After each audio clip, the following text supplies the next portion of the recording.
Hello नमस्कार साथियों, आप सभी का स्वागत है एक बार फिर से आपके नए यूट्यूब चैनल पर।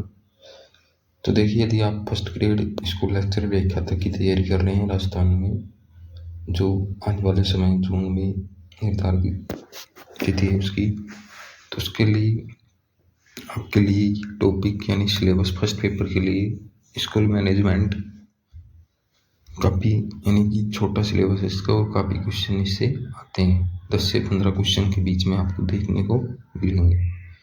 जैसा कि पहले 2022 से पहले इसकी फिक्स थे 15 क्वेश्चन, लेकिन 2022 के बाद 2022 की वैकेंसी से इन्होंने यानी कि फिक्स नहीं कर रखा है किसी भी पोर्शन का। तो क्वेश्चनों की संख्या यानी कि कम ज़्यादा हो सकती है, लेकिन 10 से 15 के बीच में आपको देखने को मिलेंगे। देखिए, PYQ है और MCQ है, जो टॉपिक वाइज जो चैप्टर है इसमें। तो लगभग 7 चैप्टर इसमें PYQ और MCQ कंप्लीट हो गए हैं। ये 8वां चैप्टर है यहाँ पर। तो इसी के साथ ही यदि आप चैनल पर नए तो चैनल को सब्सक्राइब कीजिए, शेयर कीजिए, ताकि चैनल को थोड़ा अप्रोच यानी कि सपोर्ट मिल सके। और PDF के लिए आप टेलीग्राम ज्वाइन कर सकते हैं, Rajasthan teaching exam Telegram search कर सकते हैं।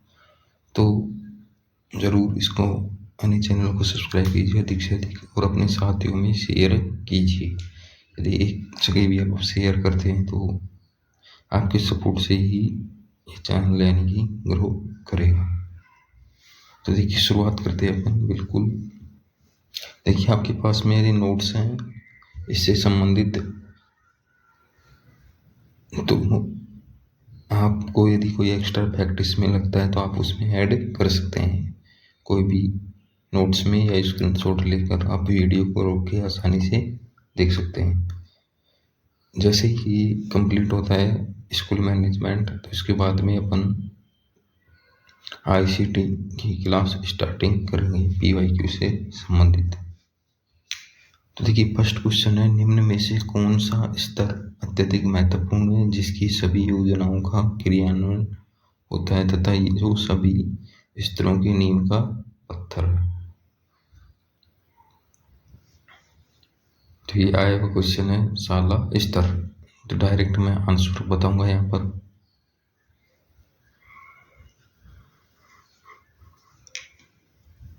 शैक्षिक संस्थाओं की दीर्घकालीन निर्णय योजना लॉन्ग टर्म डिसीजन प्लानिंग का सर्वाधिक प्रभावी उपगम निम्नलिखित पर आधारित होना चाहिए। तो देखिए, किस पर आधारित होना चाहिए? Long term decision planning. तो यहाँ पर देखिए आंसर हो जाएगा आपका बी, यानी स्पष्ट और साझा दृष्टि, उपयुक्त प्रक्रिया का उपगम, परिपक्व टीम का उपयोग और परिणाम की वृद्धि, स्पष्ट प्रतिबद्धता। बाल सभा, प्रार्थना सभा किस प्रकार की गतिविधियां हैं? किस प्रकार की गतिविधियां हैं? बाल सभा और प्रार्थना सभा सहशैक्षिक गतिविधियां। यहाँ पर देखिए शैक्षिक क्षेत्र, सहशैक्षिक क्षेत्र। तो यहाँ पर आप देख सकते हैं, यहाँ पर स्क्रीनशॉट ले सकते हैं, या फिर जो भी आपको उचित लगे उसके अनुसार आप यहाँ पर कर सकते हैं। पाठशाला समाज का लघु रूप है, यह मानना है। किसका मानना है? जॉन डेवी का। राजस्थान में संस्थागत नियोजन प्रारंभ हुआ। कब प्रारंभ हुआ? 1968 में। कब प्रारंभ हुआ? 1968 में। इसकी एक्सप्लेनेशन दे रखी है यहाँ पर, देख सकते हैं आप। राजस्थान में वार्षिक विद्यालय विकास योजना को अनिवार्य रूप से कब से प्रारंभ किया गया? तो कब से प्रारंभ किया गया? 1972-73, 1972-73। कौन सी योजनाओं को परिदृश्य पर्सपेक्टिव कहा जाता है? कौन सी योजनाओं को कहा जाता है? दीर्घकालिक योजनाएं। RTE एक्ट 2009 की किस धारा में विद्यालय योजना निर्माण का उल्लेख किया गया है? तो किसमें किया गया है? धारा 22 में।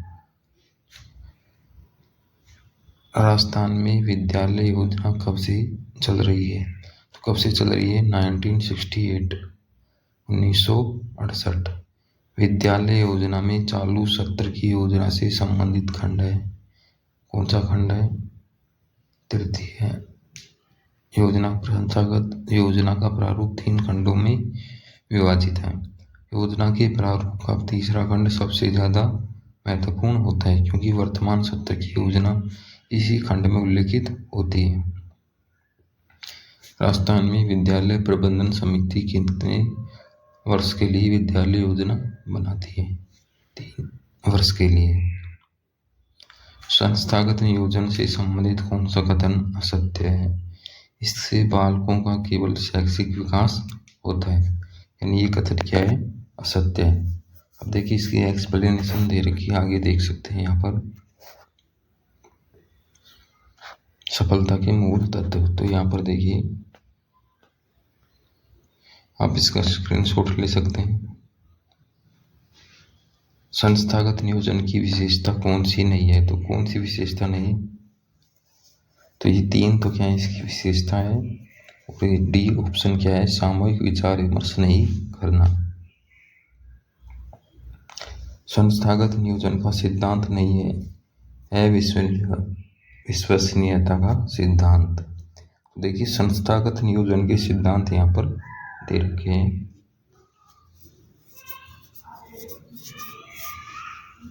विद्यालय नियोजन की लक्ष्य पूर्ति का भाग नहीं है। परिवर्तन, निम्नलिखित में से किसी विद्यालय योजना में सम्मिलित किया जाता है? किसे सम्मिलित किया जाता है?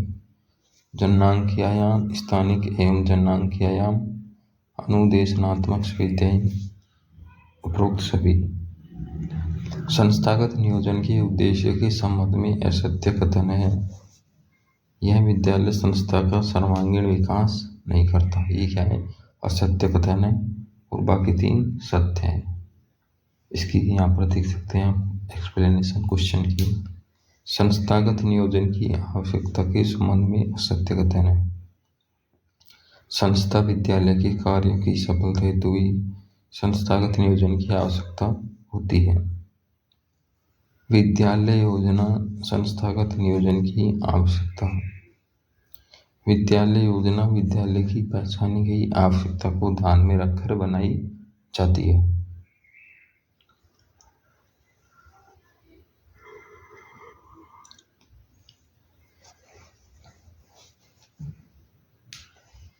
भारत में सर्वप्रथम विद्यालय नियोजन की अभिशंसा किस आयोग या नीति ने की? कोठारी आयोग 1964 से 66। संस्थागत नियोजन के शैक्षिक क्षेत्र से संबंधित बिंदु हैं। कौन से बिंदु हैं? सहायक शिक्षण सामग्री का प्रभावी उपयोग, शैक्षिक क्षेत्र, शैक्षिक सुधार कार्यक्रम। संस्थागत नियोजन की शैक्षिक क्षेत्र की गतिविधि नहीं है। कौन सी गतिविधि नहीं है? लेख वर्तनी सुधार। तो शैक्षिक क्षेत्र की गतिविधि यहाँ पर देखिए NCC, scout, eco club, FUPW camp, उत्सव, जयंती, प्रार्थना सभा, PTM, MTM, खेलकूद व्यवस्था, बुक बैंक। संस्थागत नियोजन के भौतिक क्षेत्र की गतिविधि नहीं है। तो कौन सी नहीं है? उत्सव, जयंतियाँ। तो संस्थागत नियोजन में जो विद्यालय की जो आते हैं जैसे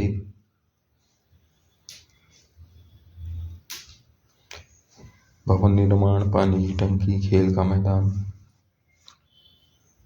तो ये यहाँ पर 9 दे रखे हैं। विद्यालय योजना निर्माण एवं क्रियान्वयन के लिए संस्था प्रधान की भूमिका नहीं है। आवश्यकताओं की प्राथमिकता। विद्यालय योजना निर्माण एवं क्रियान्वयन में भी संस्था प्रधान की महत्वपूर्ण भूमिका होती है।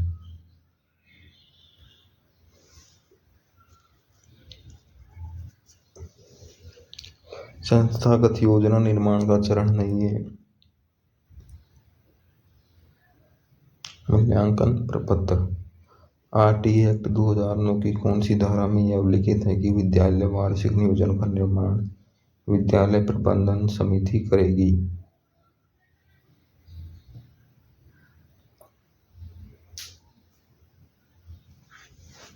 डी ऑप्शन हो जाएगा आंसर। राजस्थान में विद्यालय नियोजन प्रपत्र की रूपरेखा कब निर्धारित की गई? 1968 में। राजस्थान राज्य के सभी विद्यालयों में विद्यालय नियोजन कब से अनिवार्य किया गया? 1972-73 से। संस्थागत नियोजन कितने क्षेत्रों में विभक्त है?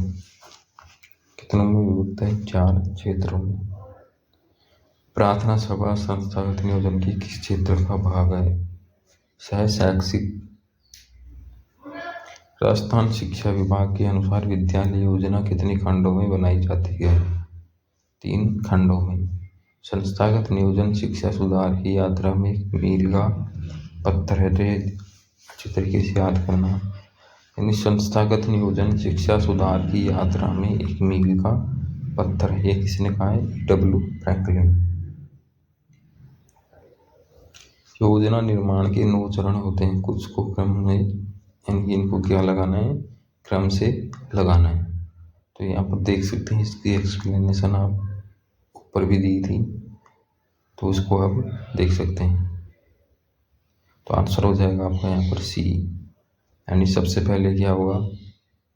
कार्यक्रम नाम, फिर प्रभारी, वर्तमान स्थिति, संसाधन, लक्ष्य, क्रियान्विति, मूल्यांकन।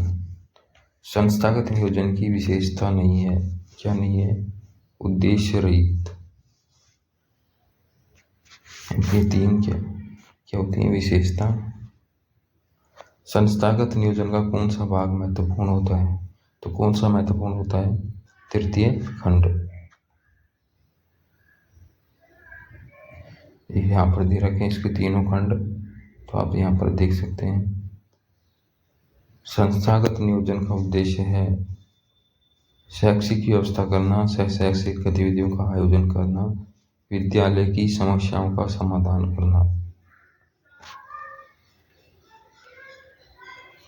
तो इसकी यहाँ पर एक्सप्लेनेशन है। तो यदि अच्छी लगी हो वीडियो तो प्लीज़ चैनल को सब्सक्राइब कीजिए और टेलीग्राम को ज्वाइन कीजिए राजस्थान टीचिंग एग्जाम।